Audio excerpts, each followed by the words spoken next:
Life में बहुत सारे मौके ऐसे आते हैं कि जब हमें लगता है कि रास्ते ही ख़त्म हो गए, अब आगे कोई भी रास्ता नहीं है, उम्मीद की बिल्कुल किरणें ख़त्म हो जाती हैं। अगर ऐसा ना हो तो हमें इंसान कौन कहे? अगर ऐसा ना हो तो हमें अल्लाह से मोहब्बत और अल्लाह से इश्क कैसे हो? अगर ऐसा ना हो तो हम इबादत कैसे करें? मेरा नाम है कामरान सईद, इसी टॉपिक पे बात करते हैं। लाइफ में बहुत दफ़ा ऐसा हो जाता है कि हमें ऐसा लगता है कि आगे अंधेरा ही अंधेरा है। बाज़ दफ़ा बिज़नेस ख़राब हो जाते हैं, जैसा कोविड और उसके बाद रहे। बाज़ दफ़ा जॉब ख़त्म हो जाती है, ऐसा लगता है आगे कुछ भी नहीं है, और ऐसा होना भी चाहिए। अगर ऐसा नहीं होगा तो अल्लाह ताला की ज़ात पे यकीन कैसे आएगा? बाज़ दफ़ा अल्लाह ताला भी चाहता है ना कि मेरे घर को आ जाएँ, मेरे सामने सजदा करें, मेरे आगे हाथ उठाएँ। बाज़ दफ़ा अल्लाह ताला की ज़ात भी चाहती है। बहरहाल, इस बात को समझने के लिए मैं आपको एक कहानी सुनाता हूँ। दो दोस्त आपस में बड़े गहरे दोस्त बन गए, लेकिन कहाँ पे? हॉस्पिटल में। क्या हुआ कि वहाँ पे एक दोस्त पहले ही मौजूद था। दोस्त पहले एक दूसरे को नहीं जानते थे। एक मरीज़ पहले ही मौजूद था और एक मरीज़ आ गया, जो कि एक अमीर शख्स था, और लेकिन पैरालाइज़ हो गया। पहले उसकी टांगें पैरालाइज़ हुई, फिर उसका ऊपर वाला धड़ पैरालाइज़ हुआ, और एक वक़्त आया कि वो बिल्कुल सिर्फ़ देख ही सकता था। अब जब उसको हॉस्पिटलाइज़ किया गया तो जहाँ पे शिफ्ट हुआ, तो वहाँ पे सिर्फ 2 ही बेड थे, एक ये और एक उसका दूसरा दोस्त। ये चूँकि बहुत अमीर था, लेकिन दूसरा इतना अमीर नहीं था। बहरहाल क्या होता था कि ये पैरालाइज़ था, ये लेटा रहता था आराम से। दूसरा पेशेंट था, वो चल फिर भी सकता था। तो वो जो दूसरा पेशेंट था, वो क्या करता था, इस अमीर शख्स को आके रोज़ अखबार की कहानियाँ सुनाता था। तो ये चूँकि हिल ही नहीं सकता था, तो ये आँखों के साथ फिर भी उसको रिस्पॉन्स कर देता था, कभी आइज़ के साथ उसको फ़ील करा देता कि मैं खुश हो गया हूँ इस खबर सुन के, और कभी।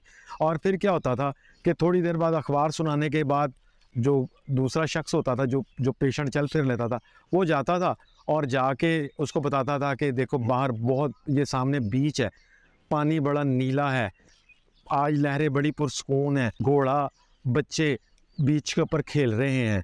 और बाज़ दफ़ा वो कहता है कि बीच के ऊपर बच्चे घुड़सवारी कर रहे हैं, कोई अपने माँ-बाप के साथ आया है, कोई अपने बहन-भाइयों के साथ आया हुआ है। वो रोज़ उसको बताता रहता। कभी उसको बताता, आज नारियल के दरख्त से नारियल टूट के गिरा है, तो वो किसी जानवर को लग गया है।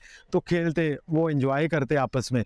और उससे जो पैरालाइज़ पेशेंट था, जिसको डॉक्टरों ने जवाब नहीं दिया हुआ था, तो वो क्या हुआ कि पहले उसने अपने फिंगर्स को हिलाना शुरू किया।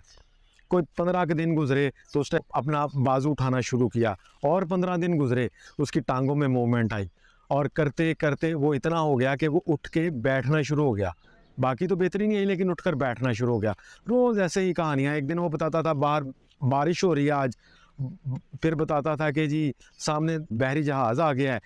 कभी बताता कि फूल हैं, बहुत खूबसूरत फूल हैं, ऐसे दूर तक समंदर है, और बच्चे खेलते हैं, बहुत ही अच्छा लगता है। मैं दुआ करता हूँ कि तुम भी देखो। एक दिन क्या हुआ कि जो पैरालाइज़ मरीज़ था, वो अपने पैरों पे खड़ा हो गया। तो वो पकड़-पकड़ के जब दूसरे बेड पे गया, तो देखा बेड खाली था। तो उसने नर्स से इशारों से पूछा कि ये पेशेंट किधर गया है?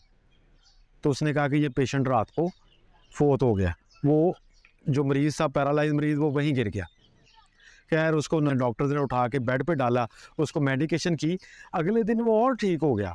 जो वो थोड़ा-सा लड़खड़ा के चल रहा था, अगले दिन वो अपने पैरों पे चलता हुआ गया, और जाके मरीज़ के बेड पे हाथ फेरा, और फिर उसने कहा कि मैं खिड़की में जाके उसको याद करता हूँ। तो खिड़की में गया तो देखा, वो वहाँ तो दीवार थी, खिड़की के परली तरफ तो दीवार थी, कुछ भी नहीं। तो वो बड़ा गुस्से से नर्स की तरफ देख के बोला, उसने कहा, "ये तुमने दीवार कब कर दी?" नर्स ने कहा, "कौन सी दीवार?" उसने कहा, "ये जो दीवार, ये खिड़की के बाहर है।" इसने कहा, "मुझे यहाँ 20 साल हो गए हैं, तो ये दीवार तो 20 साल से है।"